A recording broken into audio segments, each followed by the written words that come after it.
घर की औरत। कहते हैं ना, घर दीवारों से नहीं, उसके अंदर रहने वाले लोगों से बनता है। लेकिन क्या हो जब घर के लोग ऐसे हो?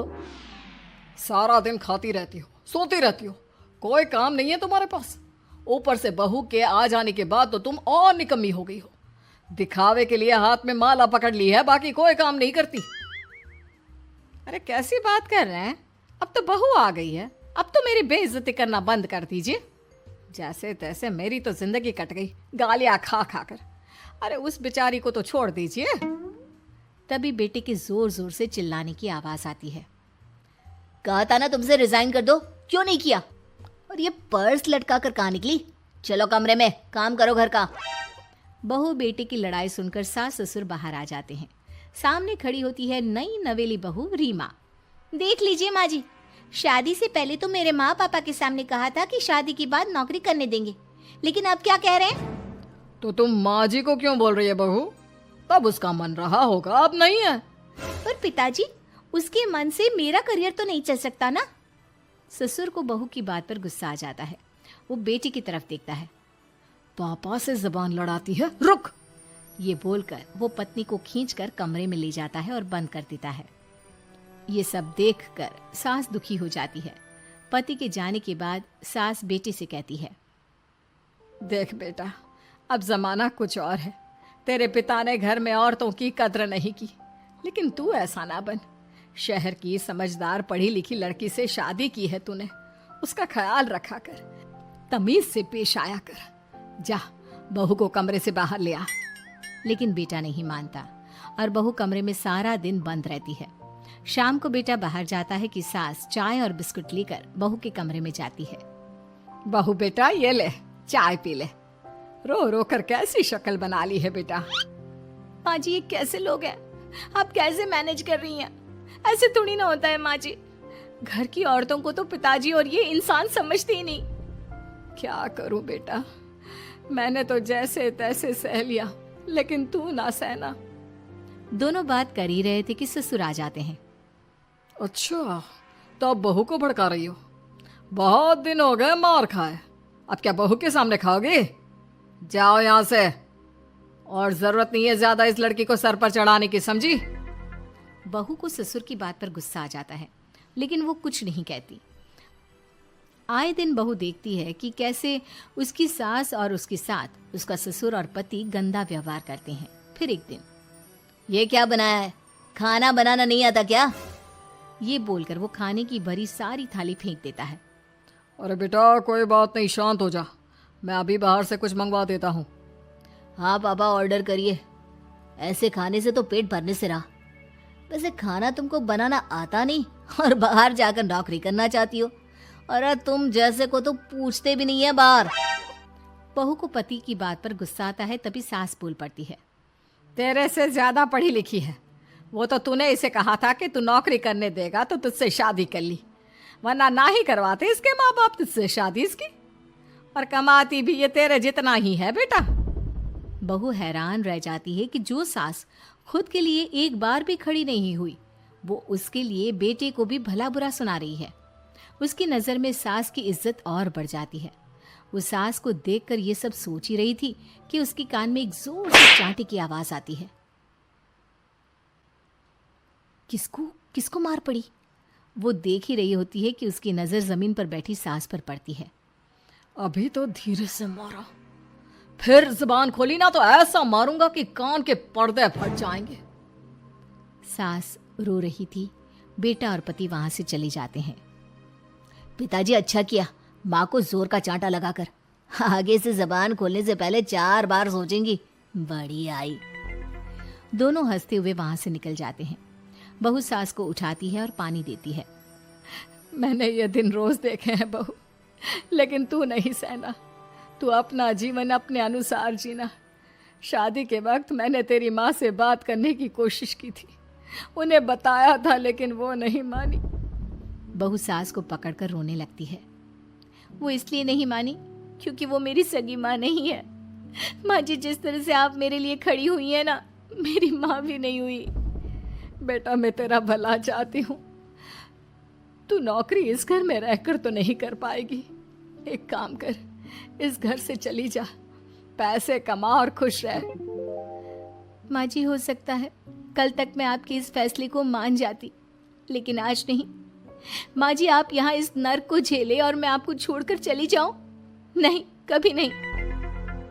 अगले रोज, सुनिए, वो क्या है ना, मुझे कुछ कपड़े और गहनों की ज़रूरत है, तो ज़रा पैसे दीजिए ना। अब आप घर के मर्द हो तो पैसे तो आपसे ही मांगूंगी ना। बुरा तो नहीं लग रहा ना आपको?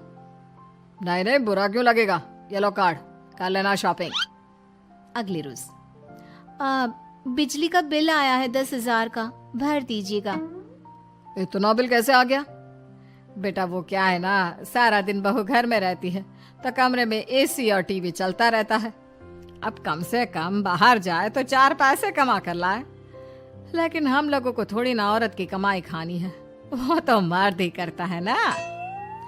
पति पर्स देखता है और फिर हाँ माँ, ठीक बोल रही हो, खैर चलता हूँ, ऑफिस का वक्त हो गया है।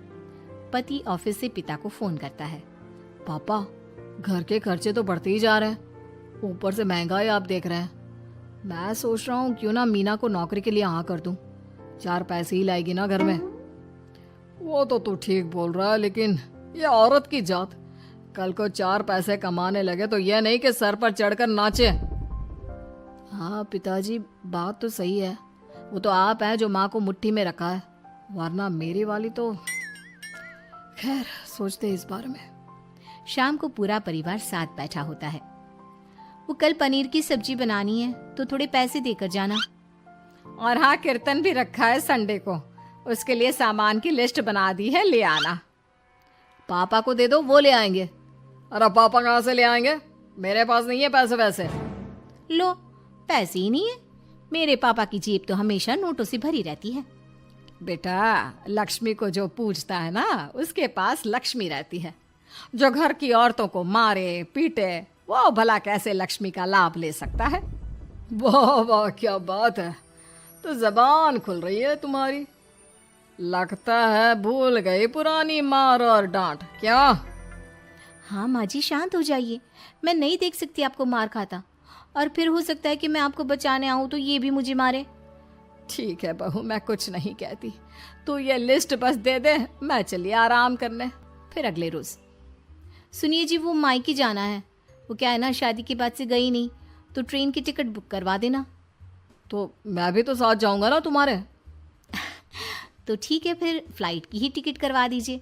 वो क्या है ना, अच्छा थोड़ी ना लगता है, आप पहली बार मेरे साथ जा रहे हो और हम ट्रेन से चले, ठीक है ना? पति ऑफिस जाता है, जहाँ उसका दोस्त कहता है, अरे क्या हो गया यार, परेशान सा दिख रहा है, तेरी तो नई नई शादी हुई है, भाभी परेशान कर रही है क्या? अरे नहीं यार, तू तो जानता है थोड़ी सी कमाई में घर चलाना मुश्किल हो रहा है, तू कैसे मैनेज करता है यार? कैसे क्या यार, तू जानता है ना मेरी बीवी रिया को, वो टीचर है, फिर घर में ट्यूशन करती है, साथ में बच्चे भी पढ़ लेते हैं। यार, घर नाम की गाड़ी दोनों पहियों के साथ चलने से ही चलती है, वो भी कमाती है और मैं भी, और चल रहा है घर बस। पति को दोस्त की बात समझ में आती है, लेकिन पिता का ज्ञान कैसे भूल सकता था? भाई, कल को सर पर चढ़कर नाचने लगी तो। शाम को घर आता है, जहाँ उसकी बुआ और उसका बेटा बैठे होते हैं। अरे आ गया लल्ला, कैसा थका थका सा लग रहा है, सब ठीक है ना? नमस्ते बुआ, कैसे आना हुआ? कैसा है रमेश? भाई को तो भाई की याद ही नहीं आती। अरे नहीं नहीं भैया, याद नहीं आती तो यहाँ कैसे आता, ये लीजिए मेरी शादी का कार्ड, जरूर आना। पति कार्ड खोलता है। डॉक्टर रश्मि, अरे वाह, तेरी होने वाली बीवी डॉक्टर है। और क्या भैया, आपकी बीवी इंजीनियर तो मेरी डॉक्टर। तभी वहाँ सास आ जाती है। अरे जब घर में ही बिठाना है बेचारी को, तो काहे का इंजीनियर है, तो काम वाली ही, घर का काम करती है और आराम। इतनी पढ़ी लिखी लड़की को घर पर क्यों बिठा रखा है? अरे बहू कहीं झोला छाप डिग्री तो नहीं लेकर आई है? पत्नी की बुराई सुनकर पति को गुस्सा आता है। नहीं बुआ, यूनिवर्सिटी टॉपर है मेरी मीना, और हाँ, बड़ी कंपनी में काम भी करती है। बस शादी के बाद कुछ महीनों की छुट्टी ली थी, अगले हफ्ते से ऑफिस शुरू हो जाएगा। क्यों मीना? तभी ससुर आ जाते हैं। हाँ, लेकिन फिर घर का काम कैसे होगा? और पैसे कमाने लगेगी तो सर पर। पिता की बात पूरी नहीं हुई कि बेटा, सर पर चढ़ने का हक है उसका पापा। पत्नी है वो मेरी, यानी मेरे घर की रानी। और रानियां तो सर का ताज होती है। क्यों मीना? मीना पति की बात सुनकर शर्मा जाती है। वाह बेटा, तू सही समय में समझ गया कि औरतों की इज्जत करने वाले घर में शांति और लक्ष्मी का वास होता है।